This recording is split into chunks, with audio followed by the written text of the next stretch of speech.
السلام علیکم ورحمۃ اللہ وبرکاتہ۔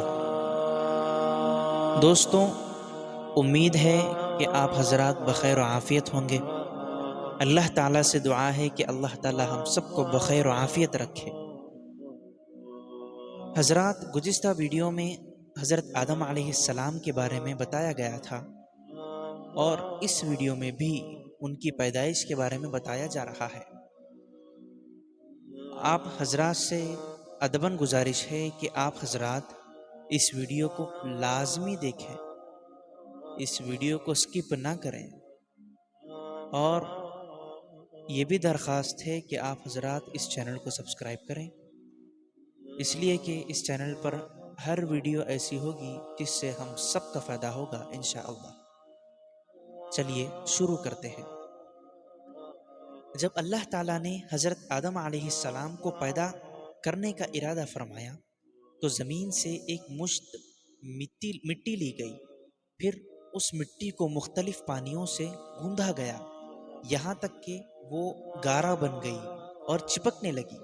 پھر وہ گارا سیاہ ہو گیا اور اس میں بو پیدا ہوئی۔ پھر اس سیاہ رنگ اور بو والی مٹی سے انسان کی صورت بنائی گئی۔ جب وہ سوکھ کر خشک ہو گئی تو جس وقت ہوا اس میں سے گزرتی تو وہ بجتی اور اس میں آواز پیدا ہوتی تھی۔ تخلیق آدم کے یہ مراحل قرآن کریم میں مختلف مقامات پر بیان کیے گئے ہیں۔ چنانچہ ایک مقام پر ارشاد فرمایا، ان مثل عیسی عند اللہ کمثل آدم خلقہ من تراب ثم قال له کن فیکون۔ ترجمہ: بے شک عیسیٰ کی مثال اللہ کے نزدیک آدم کی طرح ہے، جسے اللہ نے مٹی سے بنایا، پھر اسے فرمایا ہو جا، تو وہ فوراً ہو گیا۔ دوسرے مقام پر ارشاد فرمایا، وَلَقَدْ خَلَقْنَا الْإِنسَانَ مِنْ سُلَالَةٍ مِّن طِينٍ۔ ترجمہ: اور بے شک ہم نے انسان کو چنی ہوئی مٹی سے بنایا۔ اور ارشاد فرمایا، الَّذِي أَحْسَنَ كُلَّ شَيْءٍ خَلَقَهُ وَبَدَأَ خَلْقَ الْإِنسَانِ مِن طِينٍ۔ ترجمہ: وہ جس نے جو چیز بنائی خوب بنائی، اور انسان کی پیدائش کی ابتدا مٹی سے فرمائی۔ تیسرے مقام پر ارشاد فرمایا، اِنَّا خَلَقْنَاهُم مِّن طِينٍ لَازِبٍ۔ ترجمہ: بے شک ہم نے انہیں چپکنے والی مٹی سے بنایا۔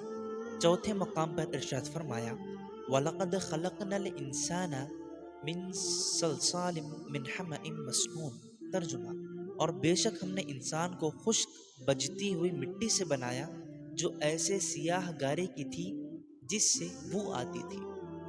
پانچویں مقام پر ارشاد فرمایا، خلق الانسان من صلصال کالفخار۔ ترجمہ: اس نے انسان کو ٹھیکری جیسی بجنے والی سوکھی مٹی سے پیدا کیا۔ نیز احادیث اور روایات اور اقوال علماء میں بھی حضرت آدم علیہ السلام کی تخلیق اور اس کے بعد کے احوال کا ذکر موجود ہے۔ چنانچہ احادیث سنیے۔ حضرت عبداللہ بن مسعود رضی اللہ عنہ سے روایت ہے کہ فرشتوں سے مشورہ فرمانے کے بعد اللہ تعالیٰ نے حضرت جبریل علیہ السلام کو زمین کی طرف بھیجا تاکہ وہ اس سے مٹی لے کر آئیں، تو زمین نے کہا، میں اس سے اللہ تعالیٰ کی پناہ چاہتی ہوں کہ مجھ سے کچھ کم کیا جائے یا میری کوئی چیز خراب کی جائے۔ حضرت جبریل علیہ السلام مٹی لیے بغیر واپس لوٹ آئے اور عرض کی، اے میرے رب، زمین نے تیری پناہ طلب کی تو میں نے اسے پناہ دے دی۔ پھر اللہ تعالیٰ نے حضرت میکائیل علیہ السلام کو بھیجا تو ان سے بھی زمین نے وہی کہا اور انہوں نے بھی اسے پناہ دے دی اور لوٹ کر بارگاہ الہی میں وہی عرض کی جو حضرت جبریل علیہ السلام نے کی تھی۔ پھر اللہ تعالیٰ نے حضرت اسرائیل علیہ السلام کو بھیجا، زمین نے ان سے پناہ طلب کی تو انہوں نے فرمایا، میں اس بات سے اللہ تعالیٰ کی پناہ طلب کرتا ہوں کہ اس کا حکم نافذ کیے بغیر واپس لوٹ جاؤں۔ چنانچہ انہوں نے سطح زمین سے مٹی لے لی۔ پوری روئے زمین سے مختلف رنگوں اور مختلف صفات کی حامل مٹی کی مٹی ایک مٹھی برابر مقدار جمع فرمائی گئی، اور یہی وجہ ہے کہ انسانوں کی صورت، سیرت، نفسیات اور طبیعت بھی مختلف ہے، جیسے مٹی کی اقسام اور خواص مختلف ہوتے ہیں۔ حضرت ابو موسیٰ اشعری رضی اللہ عنہ سے روایت ہے کہ نبی کریم صلی اللہ علیہ وسلم نے ارشاد فرمایا، اللہ تعالیٰ نے حضرت آدم علیہ السلام کو مٹی کی ایک مٹھی سے پیدا کیا، جسے اس نے تمام روئے زمین سے لیا، لہٰذا اولاد آدم زمین کے اندازے کے مطابق آئی، یعنی چونکہ مٹی مختلف قسموں کی تھی، اس لیے انسانوں کی صورتیں اور سیرتیں بھی مختلف ہوئیں، تو ان میں سرخ اور سفید اور کالے اور درمیانی، یعنی سانولے یا سفیدی سرخی سے مخلوط، اور نرم اور سخت اور خبیث و پاکیزہ ہیں۔